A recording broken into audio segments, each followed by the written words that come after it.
I want us to become brothers again like we used to be, and for us to find ourselves and bond with each other. Can we agree to that? Opinions vary.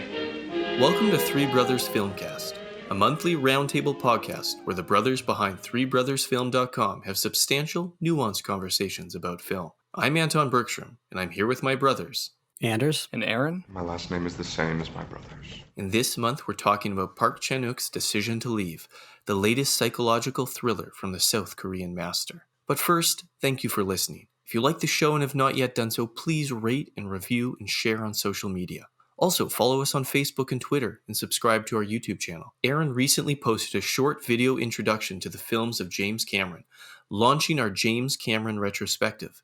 Yes, between now and the release of Avatar: The Way of Water, we're devoting the site to going through each movie in Cameron's filmography, including his seldom-seen first feature, Piranha 2, and his Under the Sea documentaries. We will be posting an in-depth review of a Cameron movie every few days, so do check the site regularly. We're really excited about this retrospective, and we hope you will join in on the conversation. But now, on with the show. Okay, Ramblers, let's get rambling. 웃는 거 봤어? 젊고 예쁘고 외국인이어서 피의자가 돼야 되냐? 알리바이 입증된 거야. 예쁜 거 인정하시는 거네요. 그 친절한 형사의 심장을 가져다 주세요. 난 좀 갖고 싶네. Park Chan-wook is one of the two most famous directors from South Korea, although Bong Joon-ho has enjoyed a bump in prominence with his success at the Oscars in early 2020 for Parasite. It is Park who first wowed international audiences with his Vengeance trilogy in the early 2000s, most notably his revenge masterpiece Oldboy, released in South Korea in 2003, and which enjoyed its own bump from the praise heaped on it by Quentin Tarantino at the 2004 Cannes Film Festival, where it won the Grand Prix. As this preamble might suggest, I'm not an expert in South Korean cinema, although South Korean movies have, for the past decade and a half or so, been among my most frequent international viewings at both film festivals and at home. But that word, international, also frames my response, just a Canadian guy watching Korean cinema from the outside.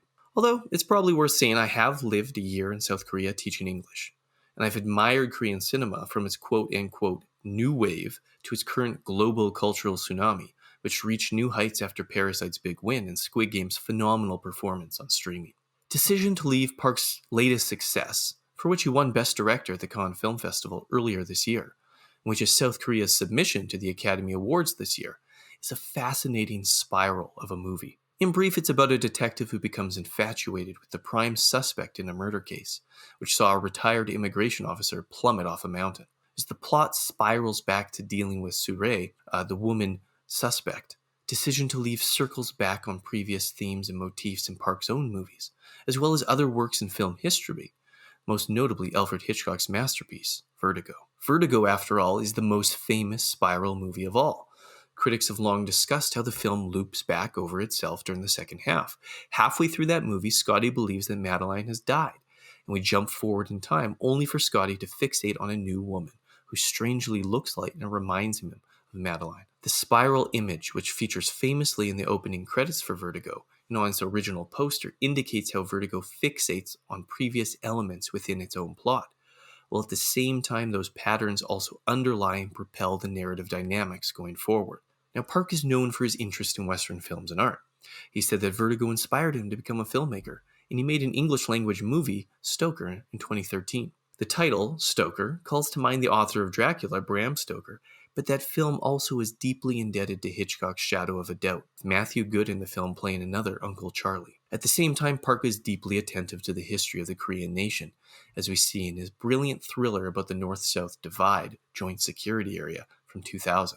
We also see Park's fascination with the history of Korea in small touches throughout Decision to Leave, particularly the history of one character's grandfather fighting in Manchuria and the guerrilla resistance against the Japanese occupation of Korea in the early 20th century. Without getting into all the plot details, Decision to Leave, like Vertigo, concludes one storyline midway through the movie, only to retread similar elements and characters in the second half. In the process of watching the second half, we begin to reevaluate what was taking place during the first half of the film, while the second half also introduces new elements. Park wrote the film along with Jung So-kyung and it's a meticulous screenplay that I would love to be able to understand in the original language and also to watch a second time. Park's films are known for their blend of humor, horror, tragedy, and formal polish. That blend, which can seem quite strange to some Western audiences, is definitely part of their appeal and uniqueness. In Decision to Leave, the more sensational elements are muted, although still present at times. There's odd humor and laughs interspersed,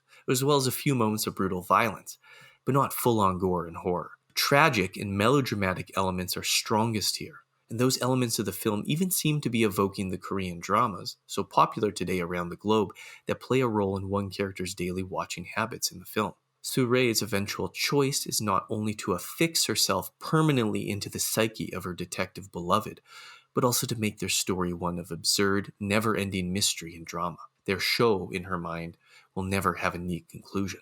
Did I mention that Decision to Leave is gorgeously shot? Another stylistic feature that is notable is Park's decision to have the main character walk around in the locations he is following, visualizing his obsession, standing behind the girl in his imaginings, such as the possible ways a murder takes place. Well, this isn't my favorite Park Chan-wook movie. It's probably a toss-up between JSA and Oldboy. It's certainly accomplished enough to rank highly in the majority of directors' filmographies. Now, Anders, I know you've long been an admirer of Park's films, going back to the days of recommending Oldboy, a blockbuster. So, did you like Decision to Leave? And how do you see it fitting into Park's body of work? I liked the film quite a bit. I really had a good time watching it. Setting aside, I'll comment on it as a Park film and as a Korean film in a moment, but it was just actually very satisfying to go to the movies and see a film, a mystery, a thriller, a sort of twisted romance maybe in parts as well. Yeah. A movie that was, as they always say, they don't make movies for grown-up audiences that are interested in grown-up themes and things like that. But at the same time is so cinematically literate, informed by the genres, in this case particularly, murder investigations and obviously the thrillers of Hitchcock and things like that. So it was just really enjoyable on that level. And as far as how I see it fitting into Park's body of work, I kind of see it in a sort of strange way. It's kind of a return to actually something like JSA, like Joint Security Area. Yeah. In the sense that it's kind of like a more grounded mystery. It doesn't, like that one, it doesn't have the sort of intense violence of the Vengeance trilogy or the fantasy Thirst. elements. Yeah, or Thirst with its sort of almost science fiction-y horror aspects, and it also lacks the sort of explicit shockingness of something like The Handmaiden, which I don't know if you've seen, but which is also a really great film. I missed it. And that film kind of fits into some of the stuff in and Decision to Leave explore the sort of history of the Korean peninsula, and because Handmaiden is about the Japanese occupation in Korea as a colony. So it fits more into that end of things than the sort of Vengeance trilogy. Yeah. What about you, Aaron? Did you like it? Yeah, I thought it was great. And I think it's kind of interesting with Park, how he's a filmmaker in some respects. I think what made him so appealing on the international cinema circuit is the twists in his movies. Oldboy has a famous twist. The Handmaiden has several twists in it. Thirst and Stoker all have kind of their twisty narratives to them. And this movie does have twists in the elements of it. But the other thing that made him really famous was the violence, I think, in his movies, especially in his Vengeance trilogy. And Oldboy is kind of horrifically violent, most famously for that one shot fight in the hallway with the hammer. Or devouring an octopus. Yeah, devouring the octopus. Thirst obviously has all the vampire violence. And even The Handmaiden doesn't necessarily have much violence in it, but it has very explicit sex scenes, and it relishes the idea of being provocative through content.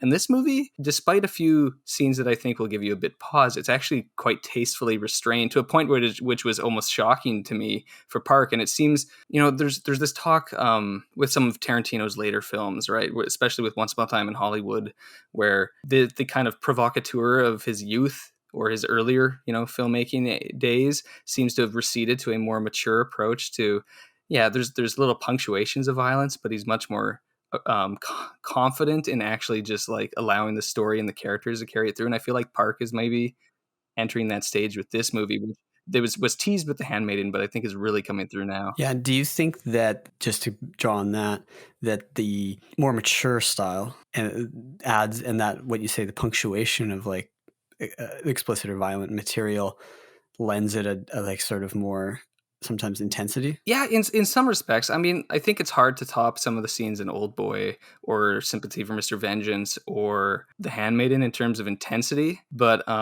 like a perfect example in this movie is the scene where he finally gets the call about the killer that he's been tracking down, and he's on the rooftop and he has a conversation with him, and he's clearly trapped him, and the guy pulls out a pair of scissors, right? And he holds them to his neck. Yeah. And we never actually see him cut his own throat, because we don't need to, because the scene cuts back and we see the news reports, and we see the blood stain on the roof, and we see the people dealing with the crime scene, and it actually has more of a lingering effect. And it plays into the theme of the movie, which is this idea of the implication is more powerful than the explication, which is what Seo Rae does, right? With her whole manipulations of Hae-jung. We read the marks as the evidence of the thing, even if we never actually saw the thing. I mean, that's the entire premise of being a detective, though. Exactly. Right? That's a good point, because I think partly the tonal approach in this film is matching, right, its themes and its subject matter well. So it's also to distinguish it from his earlier works. You've all sort of talked around how it's not a deliberately like a provocative film, and that is a characteristic of a lot of his earlier stuff. But this is why also Anders, your connection with JSA, I think, is apt, because JSA is also not marked by its shock or provocativeness. Although it's twisty, it's more meditative, because it's thinking about memory and going back over the details of how something played out. And this movie is tonally, it's not trying to shock you the way that, like, Oldboy's the kind of movie where you're almost, the horror of it is that you're so deeply shocked by like what's revealed that it's like devastating, and it's this Greek tragedy level of horror. This movie is more, it's going for a totally different tone, and I think it really achieves that.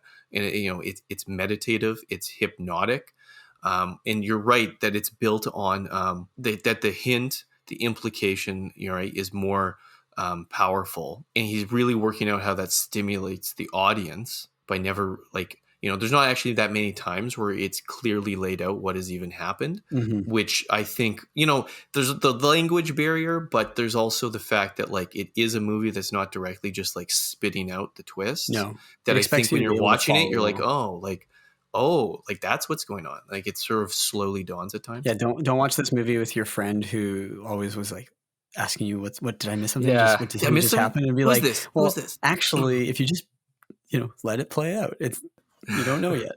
No, the funniest type of person to watch with a movie like this, or any kind of plot intensive film, like of that type of person, is the one. It's like they'll always ask you the questions, but it's like, I haven't seen this movie either. Why would I know the answer? Like, I'm watching it at the same time you are. I don't have an answer for this. Yeah. I always just find that a funny approach. But I think that, that kind of reaction to the movie, which, it might not be quite somebody being like every moment, why is he doing that? Why is he doing that? Yeah. There is a lot of these questions of motivation, which the film plays with. Like so many mystery films, it gives you the answer right up front, and then it has the characters dance around it, and it's like, it's too obvious, too obvious, because again, the thing that is implicated is far more interesting than the thing that's just probably facing you right up front. Right. But also the decision to leave is it's not just about the actual plot of what happened and solving the mystery. It's, as you say, implication, all the sort of unsaid aspects, the fact that actually once if you finally follow through the mystery to its its implication, you're like, it leaves you with a lot of questions about like motivation and like what actually like drove certain characters to do certain things, which makes sense in a really human way, because that's actually the way I think many human beings actually are. We don't actually have full access like a novel into people's psyches and things like that. As I always remind my students, you actually have to tell us, but then that also leaves an ambiguity of like between what's told and what remains unsaid. You're right that the movie is often very understated, and a great example of that is so Soo-rae, right? She's the prime suspect, and Hae-jun is the detective who's initially tasked with following her to make sure her sort of story checks out, becomes obsessed with her. But there's a later point in the film where she says to him, when you told me you loved me. And it's interesting because I remember watching the film and I was like, oh, I don't actually, so on one level, the film's very understated because Hae-jun's married. He works in Busan. His wife is, he lives away from her during the week when he's at work. Although they're like, he's drawn to Soo-rae, seems to be attracted, maybe in love with her. The film never really, he never comes out and actually says that directly. In terms of what they actually do together, kiss, etc. Like it's very limited, and you're like, oh, like did he actually say that? And then the film itself actually points to a point where he said something else, and she read that as being like, this is the moment when I knew you were actually saying like I love you by doing that thing. And it's a film that, like, to me, the fact that that moment dawned on me almost at the same moment that it dawns on Hae-jun when he's like listening to her. That to me was like, an example of what this film accomplishes, that you get quite aligned with the psychology of Hae-jun and his following her, and so you actually sort of have the revelation along with the character, which I thought was a really good scene. In a sense, the revelation is that our behaviors betray us. Our actions are actually speak louder than words, in a sense, right? But we always want the direct evidence of things. And so I'm curious, how do you guys think that fits into the film's title, like Decision to Leave? Like, well, I mean, it's a purposefully ambiguous decision. Purposely ambiguous title about many different characters make decisions to leave in different ways. It's one of those. As a title, you're like, it wasn't very like catchy. Like I was like, oh, what decision to leave? Like this just sort of sounds like sounds like a soap opera. Yeah, some boring like kind of drama just about like maybe a guy like leaving his wife slowly. But but the movie actually sort of unpacks all these different characters doing that. But what I was trying to say is that sometimes what that suggests and what Soo-rae's are you saying like when was the decision actually made? No, but like he actually made the decision in some sense before he thought he was making the decision. Exactly, that he had already, through his actions and his obsession with Soo-rae, like already basically separated himself, detached from his other primary relationship before he realized it himself, right? Yes. Yeah. No, yeah, that's a good point. Yeah, but that's the thing. That's part of the thing with the whole movie is that it teaches you how, it teaches you how to watch it before you realize, and it's actually, the characters lay out what's actually happening. And then the whole importance of the spiral narrative, the fact that it bends back on itself, is that you start catching all the ways that it did the first time when you go through it the second time, right? Yeah. And that's a great point, because this is one of those movies. So some movies you watch and you essentially are supposed to move along with the pace of the images unfolding on screen. In a movie like this, like you obviously, like anything you watch, you're moving along with the images unfolding on screen, but you actually are like, it's a movie that, like, in some sense invites you to sort of step back and within the process of watching the movie begin to reinterpret the movie, not after you've watched the movie just thinking about, oh, like what happened earlier, but literally like within the movie, you're trained, like Aaron, as you sort of said, like it's teaching you how to watch it. And I think that's part of that whole spiral where it's going back and being like, okay, what was actually happening in these earlier sequences? And not only through like, flashbacks and direct plot going back, but and also like, with the pacing, it gives you the time to actually sort of think back on that stuff within the process of the film. It is really strikingly like Vertigo in that sense. It is. Like, I think it has to be a conscious decision, right? It's too similar in its structure and its basic concept, right? Which is a detective becomes obsessed with a woman who's involved in a case. In the number of rooftop chases, which recall the beginning. Yeah, the fact that it revolves around a fall. It starts with a fall. I think the difference is that, this is just my own interpretation. I might be wrong. I might need to watch it again or read some more theories about it. But I don't think the movie's a statement on filmmaking in the way that Vertigo is. No. I think it's interesting. It's I think a dual. It works more as a romance than Vertigo does. Vertigo is a very one-sided relationship, and despite you will only ever get Scotty's point of view. Why are you doing this? What good will it do? I don't know. No good, I guess. I don't know. I wish you'd leave me alone. I want to go away. You can't, you know. No, you wouldn't let me. And I don't want to go. Oh, Judy, I tell you this, these past few days have been the first happy days I've known in a year. I know because I remind you of her. And not even that very much. There's nothing genuine coming back to Scotty in Vertigo. Because it's all about projection. Film. It's about the relationship exactly. they have on screen. You're only one worth this watching. Is about being a detective and how we interpret and understand other people's gestures and actions. But detection, like in a broad sense, in a philosophical sense. But like so many of Park's films, like whether it's JSA or Oldboy or The Handmaiden, it begs to be understood also on like a metaphorical level, which is, why is it so important that he's a cop and she's a potential criminal? It's that idea of like the obsessive bond between one and the other. One does not exist. One does not fulfill their function if the other one doesn't fulfill their function. And therefore her whole plot, right, in this movie is to essentially make it that he will forever be a detective trying to solve a mystery. Around her. Like yes. Batman and the Joker. It's like, I don't want to kill you. What would I do without you? Go back to ripping off mob dealers? No. You complete me. Yeah. No, exactly. It's a very twisted, and it goes back to his almost, his obsession with tragedy and classical tales and the idea of inevitability, the fact that there is almost a mythological sense of these various character dynamics, even if the particulars of the movie, of the relationships, of the setting, and even their dynamics with each other are very specific to Korea and the 20th and 21st centuries. The way he weaves in, the historical and ethnic stuff, the fact that Seo Rei is a Chinese immigrant who is allowed to become a citizen because her grandfather fought with liberation against Japan. Mm-hmm. Yeah, I guess it was unclear to me whether she would be like a Korean, Korean ethnicity. Well, I guess she would have living in China, like the family, or Chinese. But either way, you're right. Like, because it's very much like the guy she married was a immigration officer.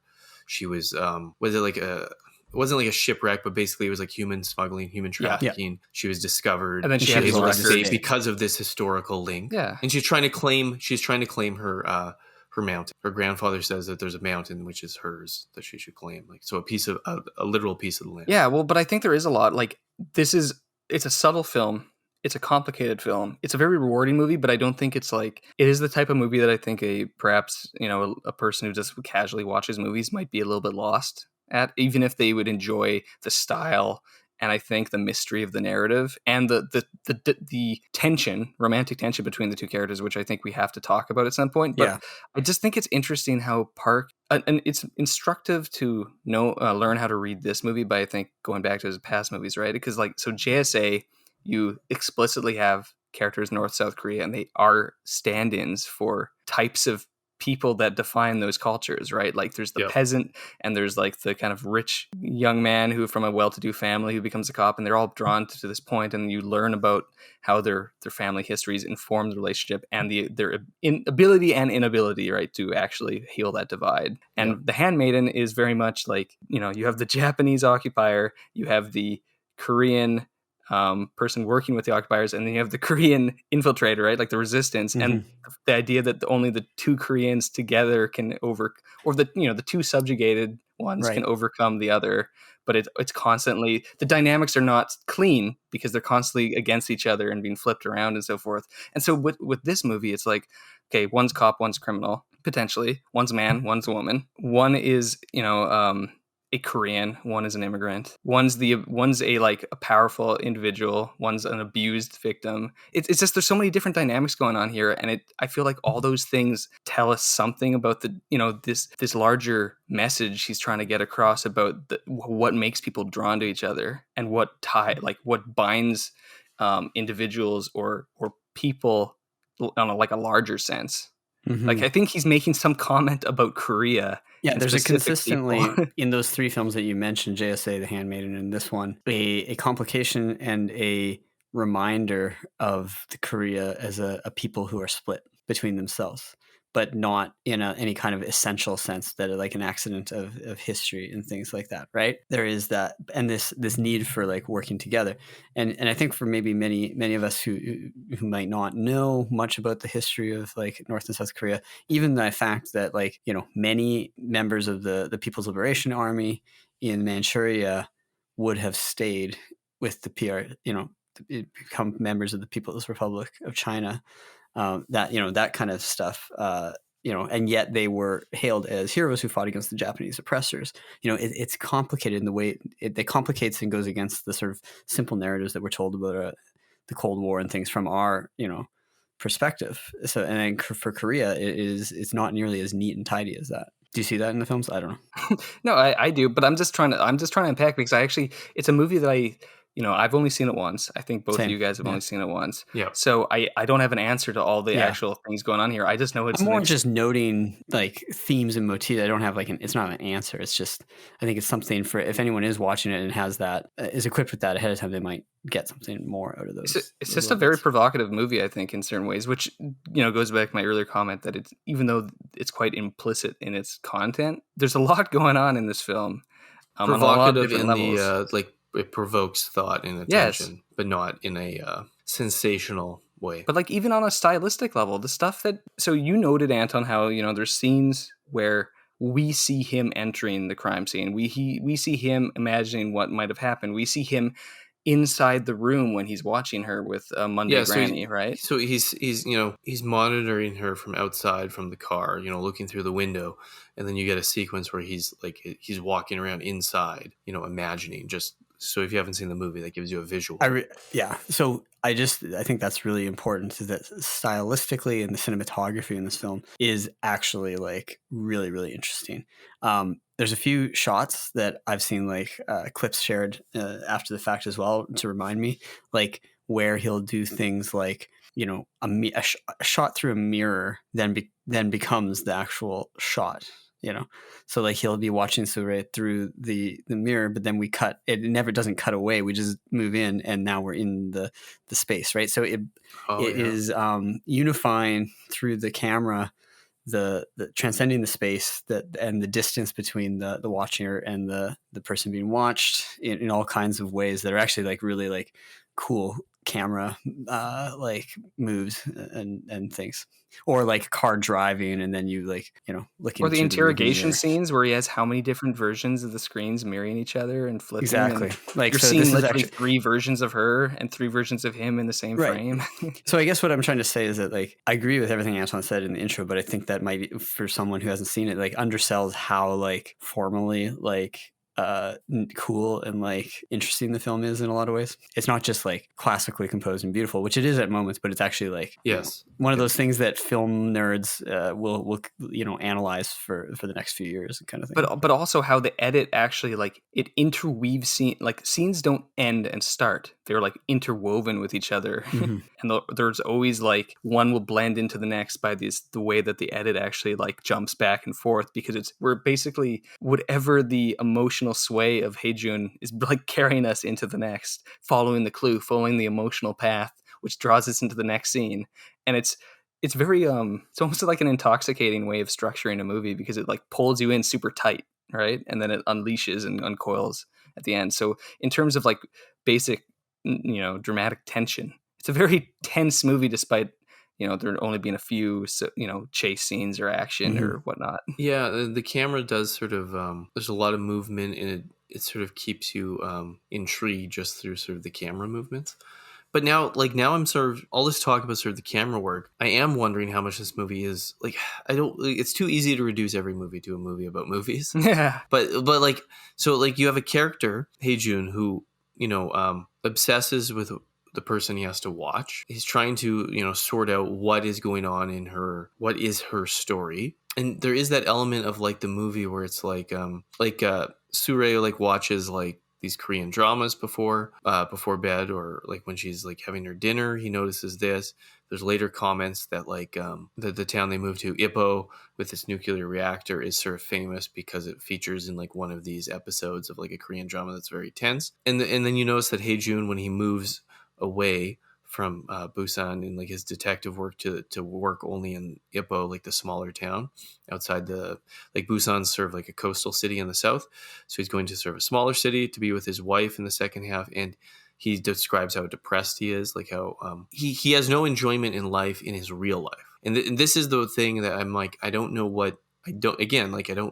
have the answer, and I don't know exactly what this is saying, but he is a character who has no enjoyment out of like the actuality of his life. He's interested in the interpretation of other stories and lives around him. So I don't know if that makes him more of a critic than a movie goer. I don't know. But so let's take this into the romantic thing, because remember that like this is a movie that it's not just a one-sided infatuation. She becomes infatuated with him too, and the ways of their kind of manipulating each other's lives, they become completely intertwined with each other to a point where like their lives cannot be explicated from the other person. Right. And it's not just in like a romantic consummation sense. It's more of they become like the totalizing aspect of each other's obsessions. So just on that note, the movie's noticeable for the fact that the characters become obsessed with each other in like largely a non-physical way. Yeah. Like they're more interested in each other's person. In what then like sort of a raw like sexual attraction. Like a lot of movies would make this their relationship. Yeah. But what is it? What is it saying about romance in the fact that it creates, so he's in a relationship, he's married, but he becomes far more obsessed and passionate about her than he is about his wife, he only sees on weekends and is kind of like, a science nerd, as he makes fun of her. about. And those seeds were set in the opening scenes before he even, starts. No, of course, the dissatisfaction is put down there. But so, like, if we're comparing to like Vertigo and this idea of a cinematic obsession, it goes one deeper, because it's not just about this idea of being infatuated with an image and a watching of a person. It's literally like almost both of them become into this relationship they create with each other, in which they implicitly agree to make this relationship about something it can never actually physically be in reality.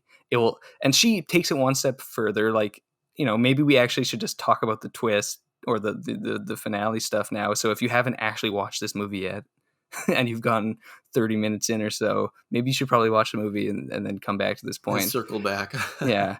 But the fact that she sets up this elaborate suicide on the beach, where she is buried alive by the tide coming in and is washed away, and all trace of her disappears. So he is forever wandering a beach in which the footsteps disappear. Like, that's the last images we get of him, leaving him in a perpetual desire to find her, which means that it will, like, for the rest of his life, he will be searching for her. Yeah. What does that say about romance and this movie's conception of the romantic ideal, where it's like the only way that a romantic infatuation can be sustained forever, because all the other relationships, all the marriages end in this movie. All the ones that they're all decided to leave. Yeah. Is the relationship in which it ceases to actually be about two people and just becomes about one person's infatuation with the other. Right. Yeah. Like it becomes a relationship, the spiral thing again, right? The movie spirals them together in the central sequences and then unravels them again.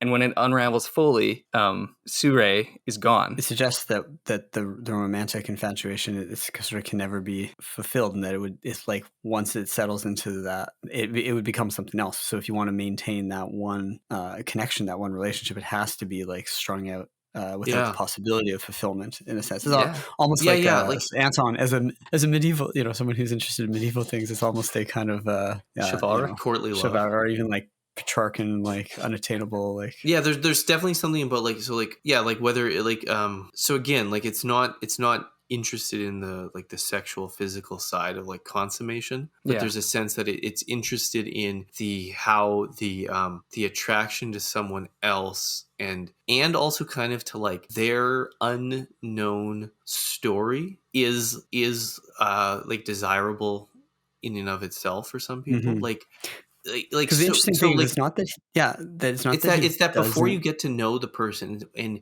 so like one of the things with his wife is that it's like one is like it's been reduced to they're just sort of inhabiting the same space, and she's just sort of always has sort of like a health tip for him or something like that. Yeah. And which are actually pretty funny moments, like the different things she would need him to do, like eating like soft shell turtles. Oh, that's turtle scene is so funny where they're catching them and it bites them. Yeah.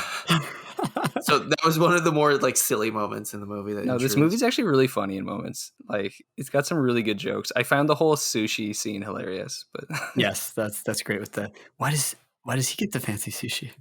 Premium sushi set. Yeah, the fancy premium lunch orders they do. So it's the sense that it's partly also that when the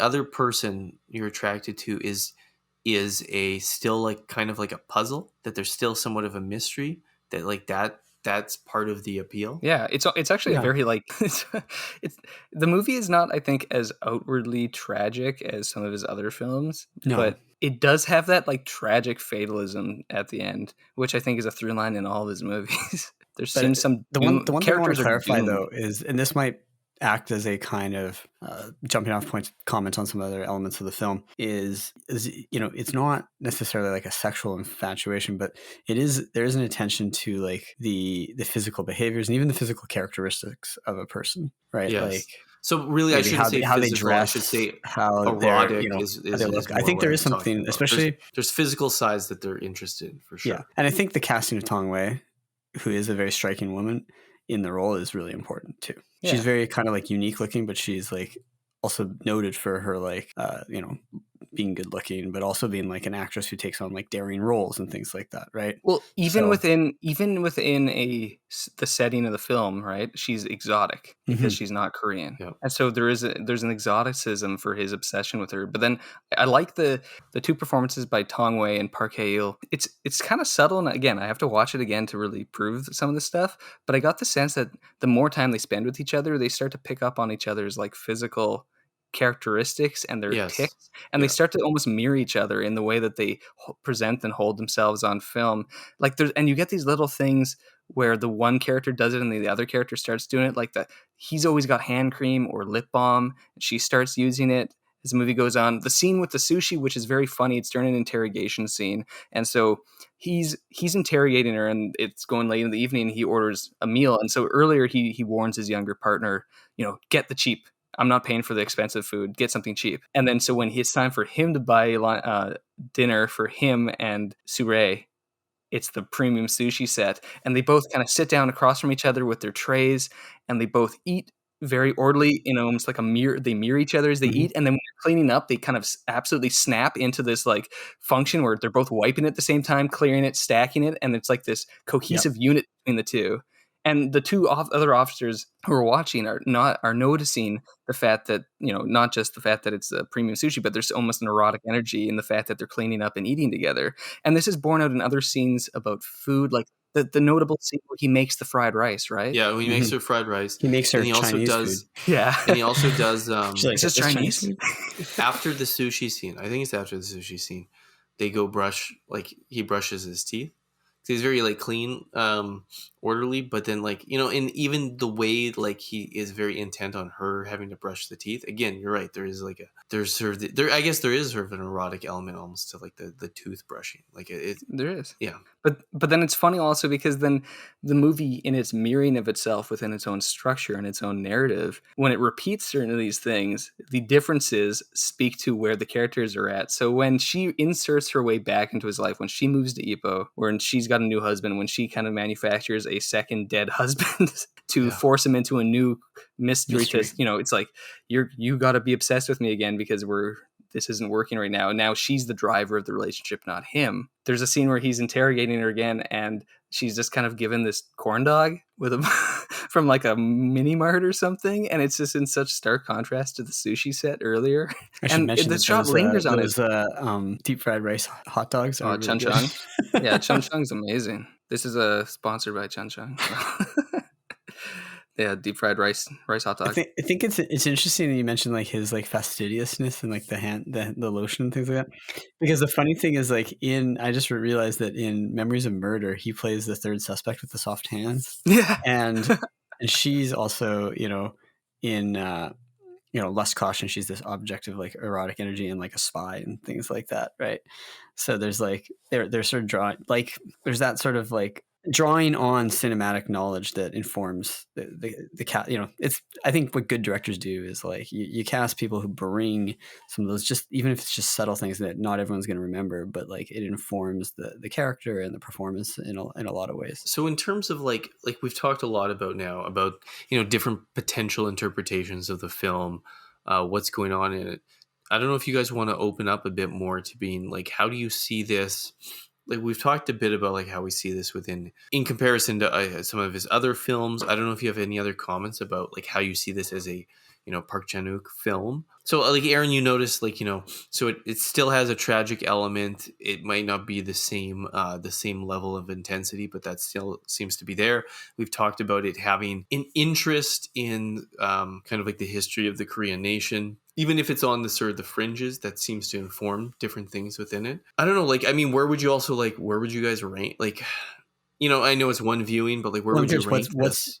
What's your favorite Park film, and like, where does this fit within his filmography for you after one viewing? I mean, well, it fits in because I think all of his movies, I've seen almost all of his movies. There's there's only one I haven't seen is I'm a Cyborg, but it's okay, and his very first film. So yeah, I haven't seen his very first one. I've seen all the others. So his first one's the only one I haven't seen. Park Chan-wook has kind of a romantic fatalism. I'm going to go back to that phrasing because all of his movies have this sweeping emotionalism to them. His Revenge trilogy has that very much, with these characters who are so consumed by the emotional energies that draws them to these harsh actions that destroy them, right? Yep. JSA has the idea of this like doomed friendship that is crushing because the characters cannot fulfill it because of the, you know, geopolitical circumstances of how they are friends. And, you know, The Handmaiden, Stoker have those romantic elements as well that destroy the characters.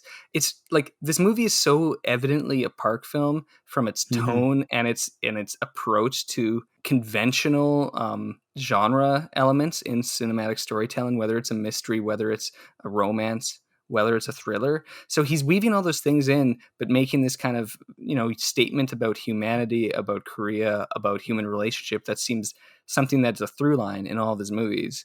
And so in terms of how I think it stands up against his others, I really like it. It's one of my favorite of his films, partially because of what I said off the top of it seeming to be a more mature Park, not just in its style and its confidence of the storytelling, but also the fact that he's doesn't seem to be like trying to just push a button. He knows he can get what he needs by being more subtle or more complex in some of his filmmaking stuff. I think JSA is still probably my favorite of his films. I find it like devastating. It's interesting, Aaron, because I was going to say something very similar, which is that it's interesting. One comment I'll make is that this is sort of the second time that he's kind of like, as Anton mentioned in the intro, kind of remaking or borrowing aspects from a Hitchcock film explicitly, like with the spiral of this, the Uncle Charlie, the mysterious, like, you know, long lost uncle and Stoker and these kind of things. Is he's trying to sort of like establish himself as that kind of like master of like a particular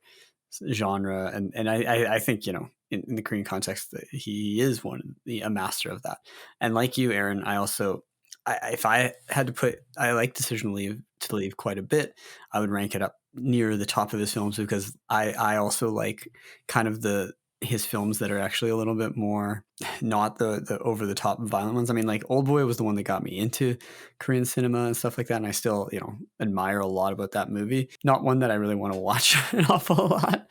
Yeah, it's hard to you know, jump back. I would into say it. like, yeah, I think JSA still stands up as like a remarkable cinematic statement. But I would say like this one and The Handmaid and his last two are both like up there for me as some of his better ones. So What about you, Anton? Yeah, I would say, well, I guess I'm similar to you guys in that I rank it highly among his stuff. I think my two favorites are JSA and Oldboy for each to kind of their own reasons, which we've already sort of talked about. But maybe after that, and I would say for like, you know, people listening to the podcast that I also think it is a rewarding movie, but it's probably you know, up there with like Drive My Car as one of the more films that will require more investment than some of the I guess like blockbuster stuff we've seen, but it can be rewarding if you like give it its time, allow it to sort of take its effect. It seems almost determined to frustrate some of the things that you might go to a thriller or a romance wanting to get out of it, because it kind of refuses catharsis in any sense or resolution. It's too late. It's too late. There's no bringing her back. Please.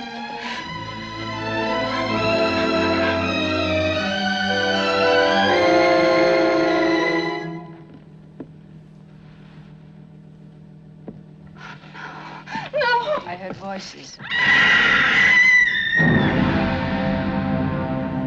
God have mercy.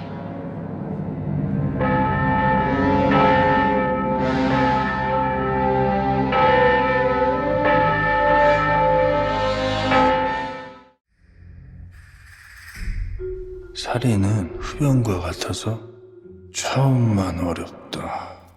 But it also, what I sort of like is that now Park on an international scale, and it partly through just the success of like Korean cinema more generally, but I think Oldboy is a great movie. I've only seen it once. It was a super intense experience. At some point I'll probably watch it again, but it's so intense I don't know if I'm just like, you know, we'll just easily jump into that. But it's nice that he can make a movie that commands this attention, that isn't like the Vengeance trilogy doesn't have to be sold on kind of like a shock level. And like, again, like that almost has less to do with Park and more with how those kinds of films are sold to Western audiences. Yeah. But you know, like his early stuff, like the Vengeance trilogy, was very much sold as like, this is so crazy, you have to see it. And it's nice that he's at a stage where, you know, in our context, where it's just like, we're just excited about like Park has a new movie. It was a big success at Cannes, and he's just like one of the, you know, the masters of like world cinema right now. And that also has to do with, I think, in some way, as you mentioned, the initial Korean new wave, if you want to call it, and the like its current status as like you know, global cinema in a kind of way that is like kind of just accepted. In the early days of the 2000s, a lot of Asian cinema was marketed under this sort of like, first of all, horror films like J-horror, right? Like, but also then there was this whole movement in DVD companies that would market it as like Asian extreme, which is sort of a marketing thing. And today we'd probably be like, oh, that's kind of weird to do that. But that was totally on the video market. But it's totally what they did, right? As it was a sales pitch in some way, and so they found some of the most like provocative in that, like sort of violence and sex and things like that. I mean, there was literally an anthology film called Three Extremes that Park did a segment in. That's the one with the like piano, right? Yeah, it's Cut, where he's got and it's about a filmmaker who one of his fans is angry at him and ties him up with a bunch of piano wire and is like going to make him make his like final movie kind of thing, and he'll kill him if he doesn't do what he wants. Yeah, it's definitely worth it. I actually think though that whole anthology series is worth watching, although it's like probably Dumplings is probably my favorite of them. Dumplings is one of the grossest movies ever. But that's interesting because essentially what that means is that also like within the North American context, you know, East Asian cinema, Japanese, Korean, like it's no longer just sort of like a niche or exploitation genre, like where like you know, where it's primarily sold to a wider audience. I mean, there's always been like the art house market for certain filmmakers, but like now it's just like people like, you know, like with things like Squid Game, it's just like it was just the stuff that everyone watches. 한 번만 제발 You know, if you enjoyed Squid Game, which we did on the podcast last November, if you're curious about this movie or have already seen it and you're wanting to know like what else to see for a Korean cinema, you know, apart from say like Oldboy and JSA, like what else would we recommend? Well, I think all three of us would say like if you want to see one of Bong Joon-ho's earlier films, which is magnificent. So like we all love Parasite. It was great. His Memories of Murder movie, which is about a serial killer in small town Korea, and it's now is on fantastic. a new Criterion edition and on the Criterion channel. It is easily one of the best films of the past 2 decades. I think it's fantastic. It gets into for Bong, it's exploring class dynamics within Korea, and particularly the city versus rural tensions and divides. But it's also based on like a real serial killer. So it's a bit of like like Fincher's Zodiac. Fantastic movie. Definitely check out. A more recent one, which it's not great, but it is a lot of fun. Train to Busan, which is like a zombie movie on a train.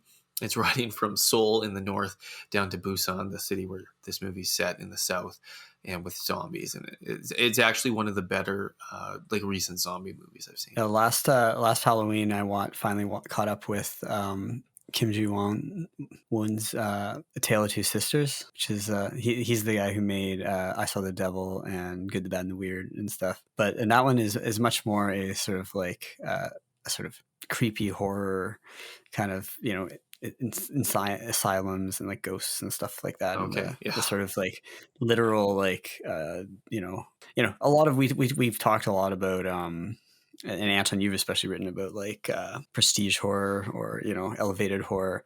And that one kind of also like sort of trades in all the sort of like family traumas and things like that. But it's pretty good and genuinely kind of creepy. When was it made? It's older. It's from I want to say 2003. 2003. Yeah. So that first so wave of Korean cinema. So it's worth checking out. Yeah. So I think like if Parasite or Squid Game or Oldboy or Decision to Leave is like the only Korean movie you've watched or Korean story that you've consumed in recent years, I feel like there's a few different avenues you can go. If you want to go into the more pure genre avenue, Kim Ji-woon, who like did Tale of Two Sisters, is a good director to explore. He did The Age of Shadows a few years ago with Song Kang-ho. It's kind of a spy thriller set during occupied Korean, like 1920s when the Japanese occupied Korea, and Song Kang-ho is like a Korean police officer who's working with the Japanese to get a bunch of spies. So he's like a double agent, and there's this great sequence on a train where they're like trying to ferret out who the contact is. And so he's been making movies for a long time. He's got some.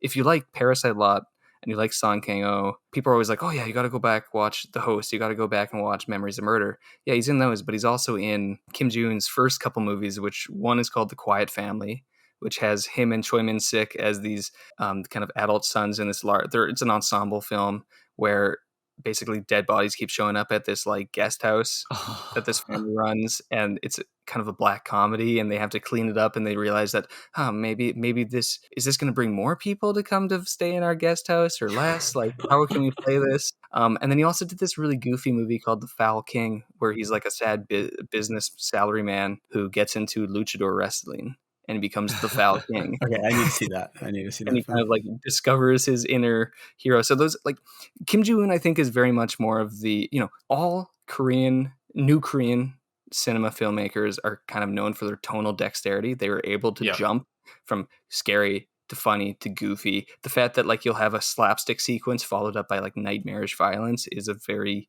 Korean thing. But I think more than Park, more than Bong, he goes more of the pure genre route. So if you're wanting genre stuff, that's it. And if you're wanting more artsy stuff, I think Lee Chang-dong is a good example. So he actually used to be the minister of like the arts for Korea, and I think he was a playwright in the past, but a few years ago he had Burning with Steven Yeun. That's a good film, and that movie is very good, very mysterious, and that is a film kind of very similar to Decision to Leave, where it's quite evocative and subtle, and it gets in your mind, and it's about things that are left unsaid. He's also got an older movie called Poetry about an older lady dealing with Alzheimer's. That's very good as well. Oh, I should say, and he made a film called Secret Sunshine, but the Korean title is Miryang. which is the town, Anton, I believe that you lived in. So It is, yeah. And it's also starring Song Kang-ho. Yeah, but when I moved there, people were like, "Oh, there's a movie about this town." Apparently I haven't seen that one. Apparently it's very, very sad. That's all I know. People are like, "Oh, it's one of those like misery films almost of like the one character goes through so much." No, but so like I would say Lee Chang-dong is another good example of a filmmaker on Bong or Park's level of artistry and that kind of significance in modern cinema, even if he makes fewer films. And yeah, if you want to go the like really artsy, really only festival fare route, I don't know. There's the kind of filmmaker that he makes like 5 movies a year, I swear, because he's a complete sicko. But Hong Sang-soo, yeah. I like his movies are quite enjoyable, and it usually is I've only about seen a like couple, drunken conversations over soju and food, in which there's usually a character that's kind of a stand-in for himself, some artist, some director, some writer who's kind of infatuated with a pretty young woman who might be an actress or a student or something. And his most famous movie is Right Now Wrong Then from 2013, and the whole conceit of that movie is that it's the same, it repeats itself, it does the movie and then it restarts it, where the character does something slightly different and it turns out slightly different. So it's almost a structural exploration of the tonal dexterity of Korean cinema in and of itself. The idea of like something can be a comedy or a drama or a horror or a romance or like a, not in horror, but like they can go in different directions depending on what in the like the subtleties of a relationship. Yeah, he puts out like 5 movies a year, I swear. he's a very prolific, maybe not 5, but strange director. That's why I've seen like 2 of his films. Like, well, it's because he works with a low budget with like like in the kind of like he's working that sort of indie like. Yes, he is aggressively lo-fi with his films, where his thing will be like he'll set up a 2-shot at a table at a restaurant and it'll be like a 20-minute shot. Yeah.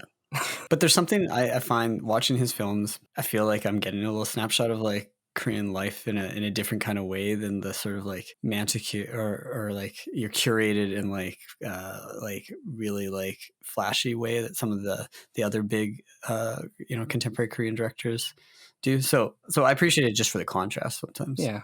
His films are definitely not for everyone, but if you like that kind of indie cinema, especially on like an international level, he's watch Right Now Wrong Then or Yourself and Yours, one of those movies, and to see whether it works for you.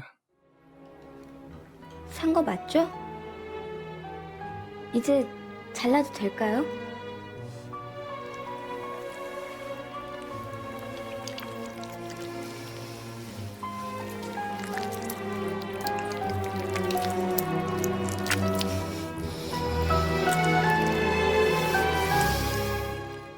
Well, hopefully you found some recommendations and some back catalog you can go explore.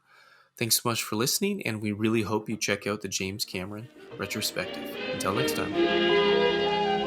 Goodbye, Mr. Bong. I bid you farewell.